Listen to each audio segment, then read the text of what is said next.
She'll continue to let London women know how easy living healthy can be. Natalie Pittham from the Athletic Club will join us in studio again today. We're going to talk about women's health. And during our Today's Woman segment, reporter Jennifer Rex will return to talk about single life in London. And here she is with an early look. So you found a mate, you got up the courage to ask them out, but now you don't know where to go for your first date. Well, coming up on Rex in the City, we're going to find out why the casual coffee date may be the best first date. You're not going to want to miss this one, so stay tuned. Thanks, Jennifer. And during our Today's Senior segment, we'll find out how you can detect the symptoms of the winter blahs.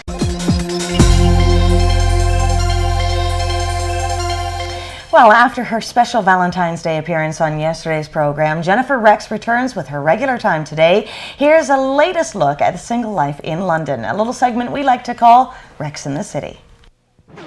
The first date could lead to anything, which brings about excitement, the possibility of spontaneous action, and first date jitters. That's why the best choice for the important first meeting should be casual and inexpensive, so that you can remain easy and relaxed while letting things happen on their own.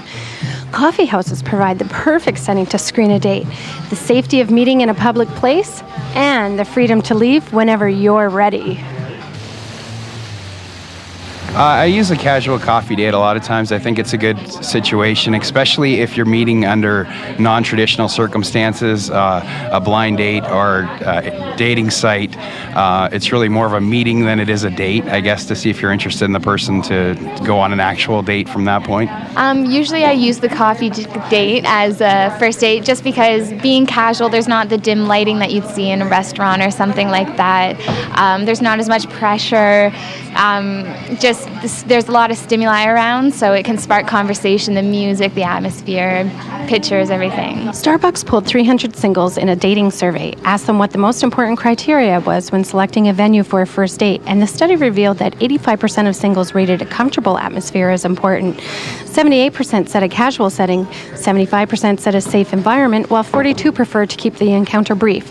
32% looked for a place that makes it easy to end the date quickly. I think the benefits of a casual coffee date, you sort of might get to know a lot about the person quickly because it's really a one-on-one type of situation. So you might know if you're not compatible right away. Maybe they want kids, you don't. You want kids, they don't. Find out a lot about the person right away. So I guess because it is so casual that you're not necessarily, you don't feel that you need to continue on if you don't want to, and there's not as much of that intimate atmosphere as there might be at a restaurant or something like that. How long does a casual coffee date usually last?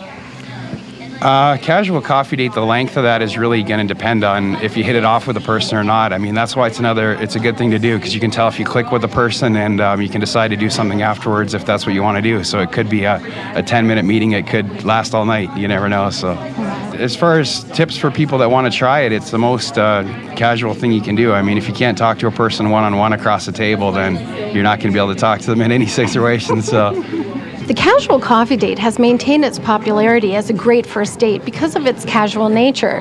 Singles can determine whether or not they even want to go on a second date.